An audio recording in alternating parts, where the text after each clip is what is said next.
What is going on, guys? We are back with another vlog. Today we're going to cover my lower body hamstring day. So I have two different lower body days. I had to say hi to my gym friend really quickly. I have two lower body days. One is on Monday, one's on Thursday. The one on Monday is more quad dominant, so the front of my thighs, and the one on Thursday is more hamstring and glute dominant, so the back of my thighs. So right now, and so first and foremost, the reason I like doing this is because I've seen that through various different things, if I do too much on one day, my lower back gets pretty angry. So for me, I split them up. I can split them up one on quad day, one on hamstring day. This works better for me, not everybody. And also I have the luxury of doing this because I put more volume on those days and a few different reasons, but this is why I do it. So today we're just covering hamstrings and glutes. I don't do calves really at all ever. I probably should, but I just don't. So hamstrings, glutes.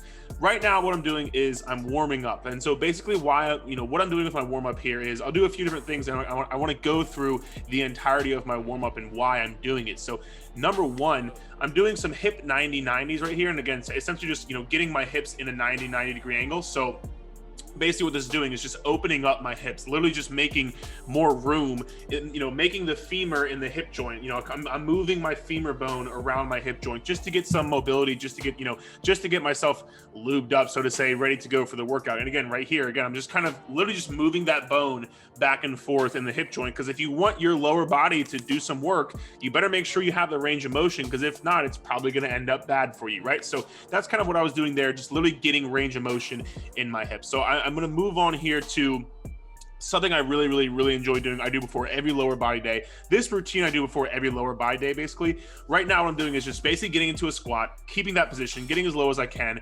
And I'm doing push-outs, and I'm also going to do push-ups. The reason I'm doing this is because, number one, again, it allows me to get deep into a squat, which is just good for hip flexion, hip mobility. But number two, when you're pushing out and pushing up, this makes sure you're working your core, so your core stays nice and braced while you're doing these movements, which again is going to help translate to what we're going to do and what is going to help us later in this lower body workout. So those I probably do anywhere from 2 to 3 sets of those, just to kind of warm my body up, warm my core up, get deep into a squat.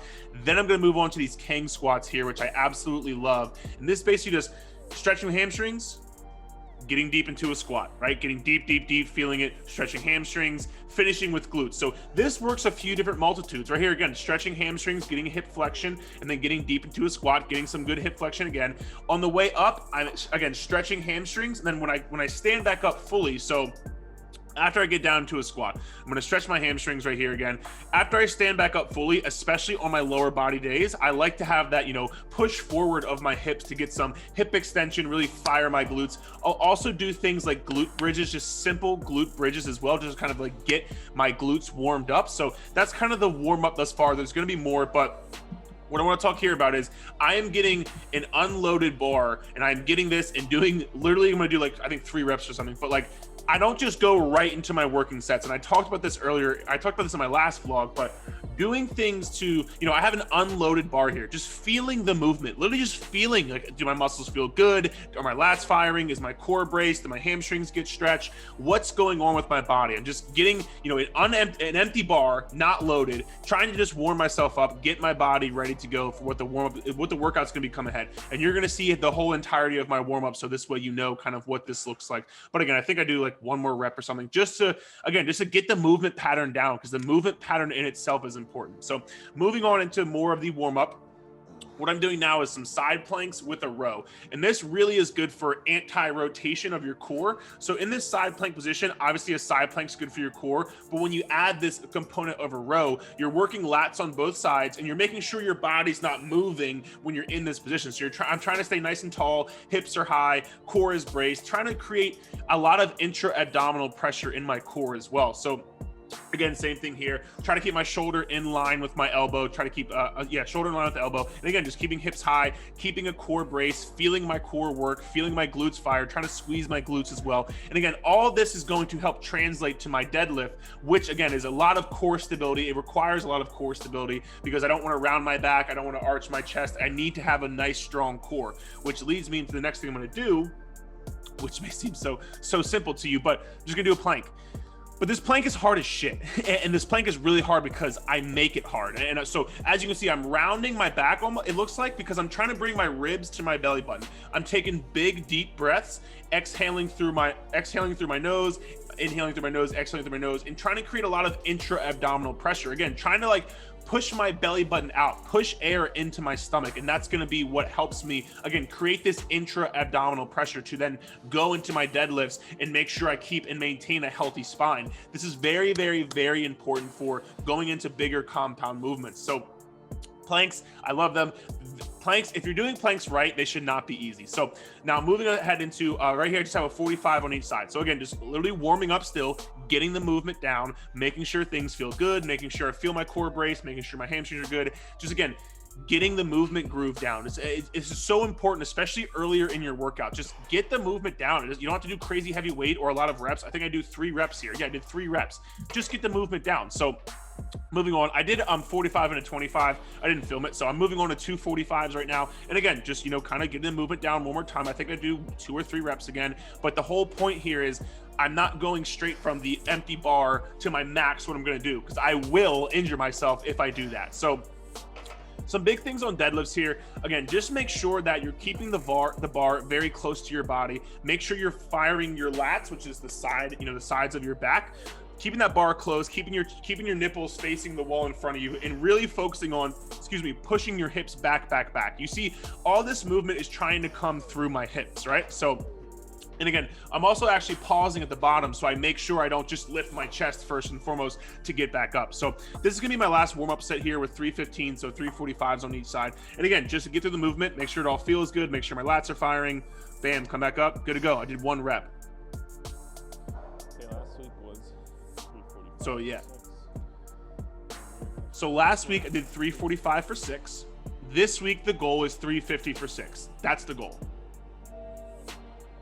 This is some heavy ass. So again, this is it. Here we go. This is the top set. So again, before I did this, I did the bar, a 45 and a 25, 2 45s, 2 45s and a 25, 3 45s, and now I'm hitting this. And again, I did all the activation work, I did all the warm-up work, so now we're getting into things, right? So this is the top set. This is the top set. I'm gonna do 3 sets of this weight right here. This is 350 pounds, trying to get the RDL. And I'm kind of talking to myself here. And because it's this, you know, it's top set. I'm telling myself, get 6. I got to get 6. There's no other way. It has to happen. I said, don't stop until you get 6. Yeah, I'm not going to. And this is how, you know, bring intensity, man. Like, have fun with this shit. I'm having fun as shit right now. Bring intensity to your workouts. Make this shit, like, push yourself. It's fun. It's fun to see what you can do. So let's go. Let's see what happens. Rep 1. Felt good. Felt good. Felt good. 3 more.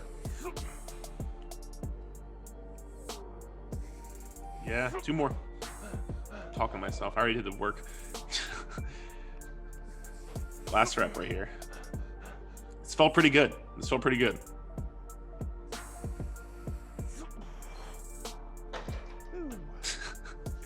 So yeah, that was hard. That was definitely hard. But so I was very happy with that set. And I said second set. I don't know what the fuck I was doing. But so again, I'm heading into the second set right here. First set was good. One of the biggest things, again, for deadlifts is I'm just trying to make sure that I'm not lifting with my chest first. Because what most people do is they go down into their deadlift, and then before they move their hips, they move their chest. So their chest rises first, which creates this arch in your lower back. Once you get down to that position in this deadlift, you have to make sure you're moving and initiating the movement with your hamstrings and your glutes, not your chest, because then it's going to be all lower back and your lower back is going to hurt. So just make sure that when you do this movement, when you go and do it, make sure, think about what muscles are working. Are you feeling your glutes and hamstrings pull you back up, or are you just lifting your chest and feeling your lower back hurt? If that's the case, then we got to fix that, right? So this is set 2 here. Again, just all the same things I'm thinking. Got to get 6, don't fail. I think I said don't be a bitch too. So, but again, as you can see at the bottom, really look at the bottom, how I'm not lifting my chest first.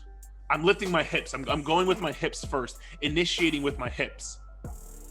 think about what moves first does the work. So if my hamstrings and my hips move first, then my glutes and hamstrings are going to work.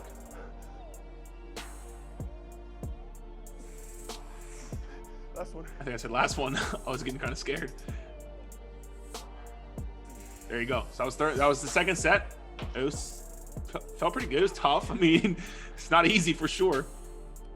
Last set. Yep, last set. So again, last set. I'm not gonna lie, this set's pretty hard. This set, and this is why, again, so if you watch my form on this set, it's still pretty good, but you can see a difference, especially, so I want you to look at when the bar goes down at the bottom, notice how it kind of like rolls forward just a bit. And this is why I always say, number one, you need to make sure you have proper rest time, but also number two, this is why things like those HIIT workouts and slow and very short rest times, they're not optimal, because if I was to take a 30-second rest right here, I would 100% not be able to lift as much, but also number two, I would 100% injure myself. There's just no way I can make sure I have proper form with 30-second rest. I'm probably taking it anywhere from 120 to 180 seconds of a rest time in between these sets. So I think I said no quitting and no failing. That's what I was telling myself. I talk to myself often, as you should as well. So again, last set, but as you'll see, and I'll kind of point out to you, it's a good set, but you'll notice the bar kind of drifts on me because my lats are getting tired. So that rep was pretty good. That right there, you saw that? It's very subtle, but when I go down, the bar kind of shifts. Yeah, ever so slightly, the bar shifts, and that's just me, you know, like I'm getting tired, I'm getting exhausted, kind of like, this is heavy weight, it's my third set, like I'm pushing it. That one you could tell right there, I kind of lost it right there, but it was all good. That one too, I lost it a little bit. But you know what? Like, hey, 3 sets, baby. Progressive overload. Got it done. Sounds really hard. Heavy. First set was pretty good. It was all right. Third set was tough. What? Uh-huh. What you gotta do? Progressive overload, baby. So now we're moving on to lying hamstring curls. And again, so I went from a oh, last week. Yeah.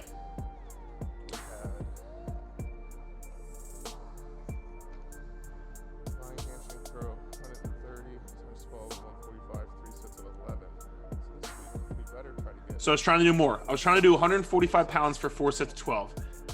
Newsflash, it's not gonna happen. But so again, I'm coming to this movement because again, I want to train my hamstrings today. If I was doing a day where it was quads and hamstrings, I would go more for like a split squat or some kind of squat variation. But because I'm only working hamstrings right now, I want to put my hamstrings through more tension and obviously doing more hamstring volume. So I'm going straight to the lying hamstring curl. Great machine, I love this. A few things on not only this machine, but any lying hamstring curl, you want to make sure you keep your hips down. So I'm trying to push my hips into the pad as hard as I possibly can. And I'm also trying to make sure that my heels stay on the thing that's moving, because once I leave that, I'm not getting any tension. So, and again, this is for any lying hamstring thing, whether it's dumbbell, whether it's whatever, make sure you push your hips into the ground. Make sure you control the movement. This whole movement is knee flexion. You're trying to flex your knees. So, you know, all this extraneous movement is not wanted. Just make sure you're putting your hamstrings, you're feeling your hamstrings work. Again, on a movement like this, it's for your hamstrings, right? So feel your hamstrings work. I'm pretty sure I fail here, so I did not get 4 sets of 12. So, but hey, it happens. You fail sometimes, and it is what it is. I'm trying here. I think I try to do one more, but it doesn't happen. Yeah. Sometimes you fail, man. This is what it is. So, you know, I think I did 2 sets of 12 and 2 sets of 10. So it is what it is. So now we're moving on to glute bridges, and I did not film my warm-up sets here, but I did 145 on each side, and then I just went to my working sets, which is gonna be 385 for 3 sets of 12. So it's 345s and a 35. Biggest things here are the bar is a bitch and it takes forever to get on my hips. But other than that, trying to keep my chin tucked so I don't arch my lower backs, because once people look up, that's when you're gonna arch your back because your body is not staying in alignment. So try to keep your chin tucked. And on this movement in particular, I'm not going all the way down because I'm more focused on, again, just my glutes. If I went all the way down, that would be glutes, hamstrings, and quads. I'm just trying to focus on my glute range of motion here. So it's a shorter range of motion than a hip thrust would be, for example. And this is tough. These are not, these got me today a little bit. So I did, again, 3 sets of 12, and again, they're not easy, man. They're not easy at all. So this is set 2. Again, just trying to work on, again, so I have the pad on my hips, but the bar is right on my hips. I'm trying to keep my heels right where my knees are. I'm 6'4", so my legs are a little bit long, but I'm trying to keep my heels right where my knees are. When I go down to the bottom, I'm thinking keep my core braced, and I'm also thinking somewhat of trying to rip the ground apart with my feet and almost trying to like not push my knees out so far, but have a little bit of outward knee motion there. When I come up, thinking about pinching a penny between my butt cheeks, as weird as that sounds, pinching a penny between my butt cheeks, really getting that hip extension, really squeezing your glutes, because again, that's the point of this movement, squeezing your glutes. And again, as you can see, my chin stays tucked the entire time, as opposed to right now. But my chin stays tucked the entire time because I don't want to come up and lift my chin. That's going to hurt my neck and my lower back. So this is the last set here. This set got me. It was tough. I'm not going to lie. This was a hard set. But again, this is my third exercise. By the way, I'm only doing 4 exercises. You don't need a ton of exercises. It's my third exercise and getting a little fatigued, but got to push through. Got to push hard. As you can see on my face, this is not like easy money. Like I am pushing myself. It's not easy. So yeah, and again, so that's what you need to focus on as well. Push yourself, man. Push. It's fun. I mean, push yourself and see what you're capable of, dude. It's a lot of fun, I promise. So now, moving on to the last exercise of the day. Again, another hamstring-based movement, another knee flexion-based movement. It's just a standing hamstring curls. And again, so I did RDL to start off, which is a big compound movement. I then moved to lying hamstring curl, which is a isolation movement, but on a day like this, you can do that. I then went to a barbell glute bridge, which again is a bigger compound movement as well. Just a different, it's not just hamstrings, it's more glutes. So it's a compound movement, but not for my hamstrings. So that's why I don't go RDL, glute bridge, lying leg curl, and then this leg curl right here. I go RDL, lying leg curl, glute bridge, and then this hamstring curl right here, because the glute bridge is a different movement working different muscles. So again, just kind of finishing out here with some higher rep stuff. Again, I don't have to do a ton of prep work. I don't have to do a ton of anything because it's just bend your knee and feel your hamstring. You're not going to get injured doing this kind of thing. So this is why these kind of movements go at the end of your workout. Compound movements go at the beginning of your workout, because that's what requires. Again, I'm not prepping here. I'm not bracing my core to do some hamstring curls. Like, just feel your hamstrings work. So listen, guys, hope you enjoyed this. But about to finish here, but hope you enjoyed it. If you did, feel free to let me know in the comments. Let me know any questions, concerns. Let me know if you enjoy this kind of content. Let me know if you learned something. I want you to learn something. So I hope you are learning something. And listen, again, other than that, I appreciate you, and we'll talk soon.